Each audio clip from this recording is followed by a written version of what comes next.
Вы смотрите «Актуальное интервью», в студии Надежда Саханская. Здравствуйте. Сжиженный природный газ из Якутии поставят в Китае. В регионе намерены построить кластер по газопереработке, что позволит увеличить экспорт сжиженного природного газа в страны Азиатско-Тихоокеанского региона. Каковы сроки реализации проекта, планируемые объемы производства и перспективы экспортного потенциала нового завода узнаем у нашего гостя. Михаил Афанасьевич, здравствуйте. Здравствуйте, Надежда. Давайте об экспорте поговорим чуть позже. Наверное, все-таки о том, что вот появится такое предприятие у нас в регионе. Состоялась встреча с компанией СПГ «Якутия», да? А вот к каким договоренностям удалось прийти? Ну, во-первых, в республике, хотел бы отметить, в республике производится сжиженный природный газ в поселке Нижний Бестях. Это с 2016 года компания ООО «СПГ» «Сжиженный природный газ» производит объемы порядка 14 тысяч тонн по году. Данная компания сегодня планирует расширить свое производство. Вот как раз-таки была встреча по их планам. Сегодня компания активно работает по привлечению инвестиций в данный проект.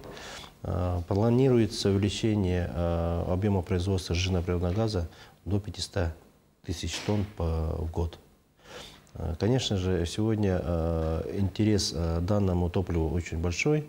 Для нас, как и для отраслевого министерства, это, во-первых, обеспечение нужд нашей республики. Автономная газификация в республике, она сегодня выполняется в пилотном режиме. Это в поселке Качакацы, как вы знаете, мы начали строить внутрипоселковые газовые сети в прошлом году. Также сегодня Министерством жилищно-коммунального хозяйства и энергетики выполняются проектные работы по строительству инфраструктуры хранения и регазификации сжиженного природного газа в селе Качакацы. Ну и перевод котельной планируем в этом году организовать эту работу. Что касается экспорта, конечно, это же большие перспективы. Ну, наше преимущество нашего региона, это, конечно же, мы имеем свой природный газ, свое сырье. Вот. Компания ООО «СПГ» сегодня экспортирует в малом объеме Монголию, Китайскую Народную Республику. Вот. Но с увеличением, еще раз повторюсь, производства СПГ до среднетоннажного мы, во-первых, обеспечим потребности нашей республики. Это газификация населенных пунктов. Ну и проведем работу по поставке на экспорт сжиженный природный газ с Якутии. Ну, самое главное сначала обеспечить личные потребности, потом уже действительно думать о продаже топлива за границу. Скажите, а вот в каких районах Якутии наиболее актуально стоит вопрос вот как раз с обеспечением газификации? Ну, в целом, конечно же, все районы сегодня ставят вопрос газификации очень остро. Это, во-первых, повышение качества жизни нашего населения. Мы видим, где есть возможность сетевой газификации, это, в первую очередь, центральные районы, это Вилюйская группа улусов. Мы там продолжим работу по строительству газопроводов, магистральных газопроводов, ВУТов.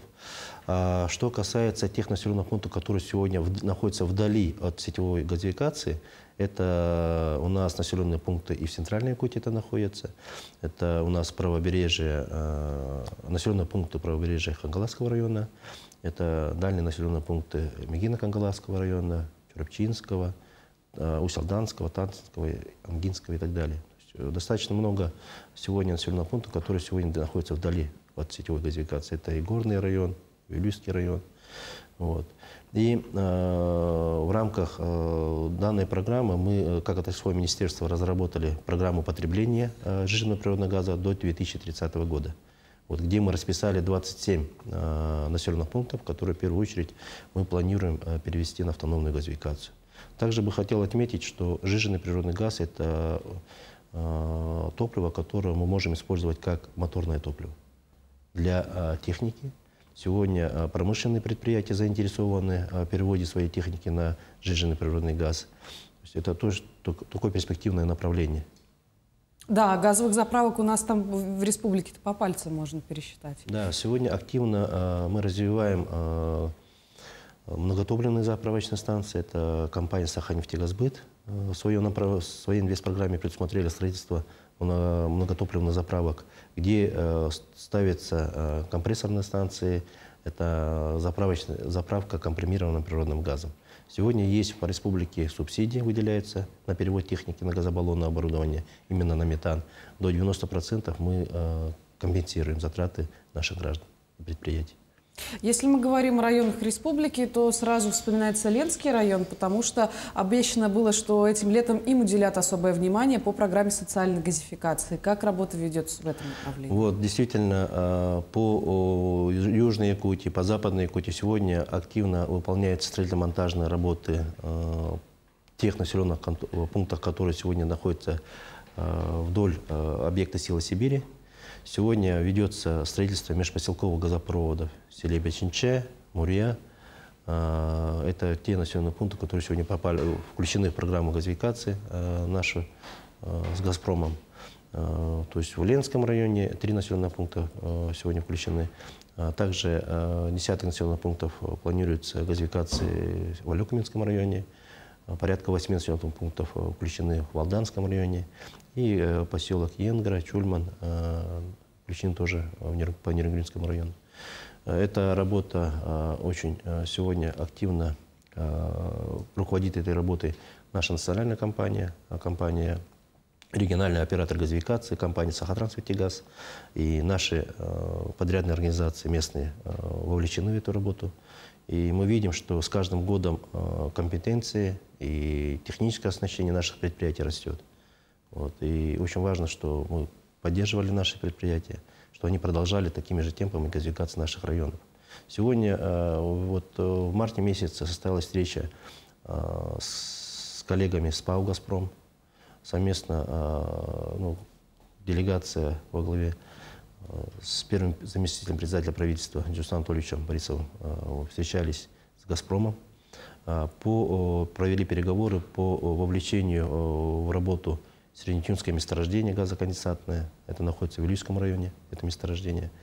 Для газификации наших населенных пунктов, это в первую очередь 12 населенных пунктов Верхневилюйского района, северные населенные пункты. И в перспективе мы с этого месторождения должны построить магистральный газопровод в сторону Нюрбинского района, для газификации Нюрбинского района. По Западной Якутии также ведется большая работа компании «Айхал-Трансгаз». Это сегодня реконструкция существующих мощностей. Вот. И тоже в перспективе видим отдельную газификацию по Западной Якутии. И садово-огороднические товарищества? Да, по социальной газификации действительно по поручению президента с 2024 года поручено также строить газопроводы воды к садоводческим товариществам. Это очень большой плюс, потому что буквально до этого года, к сожалению, садоводческие товарищества не были включены в программу социальной газификации.